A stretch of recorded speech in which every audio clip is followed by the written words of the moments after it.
1958 മുതൽ 64 അന്നത്തെ പൗരസ്ത്യ കാതോലിക്ക കാലം ചെയ്യുന്നു.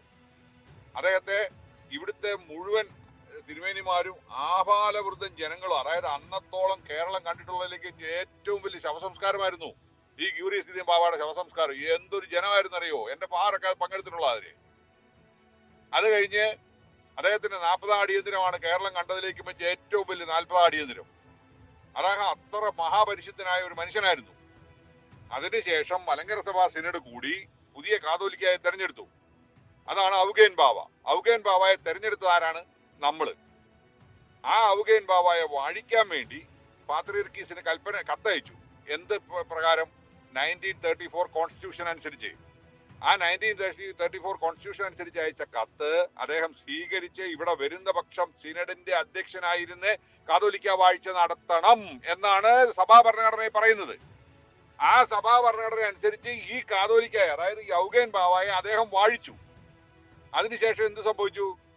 ഔഗേൻ ബാവയുടെ നേതൃത്വത്തിൽ മലങ്കര മെത്രാപ്പോലിത്ത എന്നുള്ള സ്ഥാനത്തോടുകൂടി 1966 കോലഞ്ചേരിയിൽ വെച്ച് മലങ്കര സുറിയാനി ക്രിസ്ത്യാനി അസോസിയേഷൻ കൂടി അടുത്ത 5 ബിഷപ്പുമാരെ തെരഞ്ഞെടുത്തു. എങ്ങനെയാണ് ബിഷപ്പുമാരെ തെരഞ്ഞെടുക്കുന്നതെന്ന് പാത്രിക്കീസിന് അറിയാം. മലങ്കര മെത്രാപ്പോലിത്ത അധ്യക്ഷനായി കോലഞ്ചേരി പള്ളിയിൽ വെച്ച് 1966 ഈ പുതിയതായിട്ട് തെരഞ്ഞെടുത്ത മെത്രാന്മാരെ വാഴിച്ചു. പിന്നീട് അത് കഴിഞ്ഞ് ഈ പൗരസ്ത്യ കാതോലിക്ക മൂറോം കൂദാശ ചെയ്തു.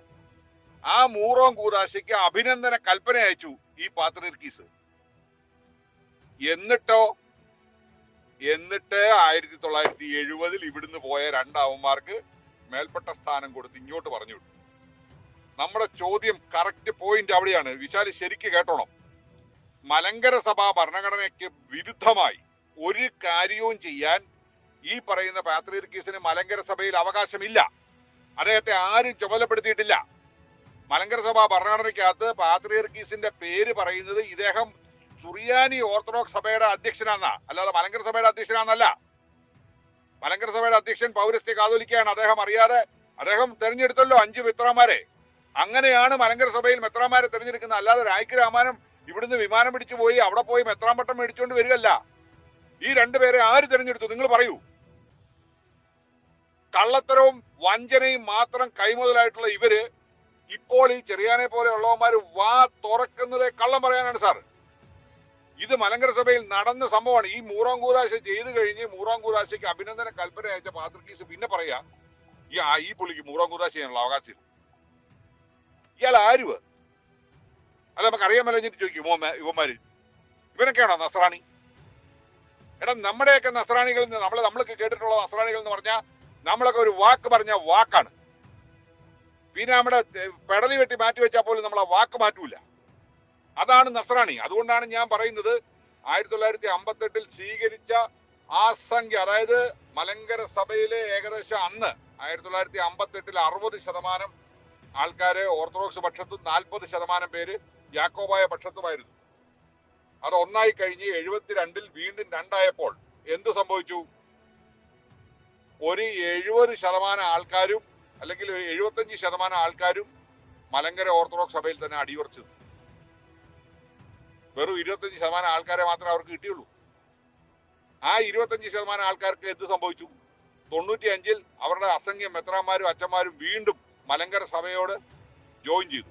ആ 25% വീണ്ടും ഒരു 15% 95 നമ്മുടെ ഓർത്തി പോന്നു. പിന്നെ ബാക്കി എത്രയുണ്ട്? ആ ബാക്കിയുള്ളവർ തന്നെ 2017 ബാക്കിയുള്ളവരും പോന്നു. ഇനി ഒരു 5% മുതൽ ഒരു 10% വരെയുള്ള ഈ കാളി കൂളി അലവലാതി സംഘമുണ്ട്. നാക്കെടുത്ത് വലത്തോട്ട് വെച്ച നുണ മാത്രം പറയുന്നവരും വൃത്തികേട് മാത്രം കാണിക്കുന്നവന്മാരും. അവന്മാരുടെ വഴിക്ക് വിടുക. നിങ്ങൾ എവിടെങ്കിലും പോയി പള്ളി വെച്ച് പ്രാർത്ഥിക്കുകയോ കുർബാന നടത്തുകയോ എന്ത് വേണം ചെയ്തോ, നമുക്കൊരു വിരോധമില്ല. മലങ്കര സഭയുടെ പള്ളി ഇറക്കി തരണം, അത്രേ ഉള്ളൂ. അതിനെയും 10 240 പള്ളിയേ ഉള്ളൂ. ആ പള്ളിയും മലങ്കര സഭ മോചിപ്പിച്ചിരിക്കും. അതിന് ചെറിയാനല്ല, ഇനി ഏതവൻ വന്ന് പറഞ്ഞെന്ന് പറഞ്ഞാലും അസന്നിഗ്ധമായിട്ട് മലങ്കര സഭ പ്രഖ്യാപിച്ചിട്ടുള്ളതാണത്. പറഞ്ഞു മനസ്സിലായോ? മലങ്കര സഭയുടെ ഒരു പള്ളിയും ഒരിടത്തും കൊണ്ടുപോകത്തില്ല. അതിന് വെച്ച വെള്ളം മോനങ്ങ് വാങ്ങി വെച്ചാൽ മതി. ഇതാണ് സത്യം. ഇത് മാത്രമാണ് സത്യം.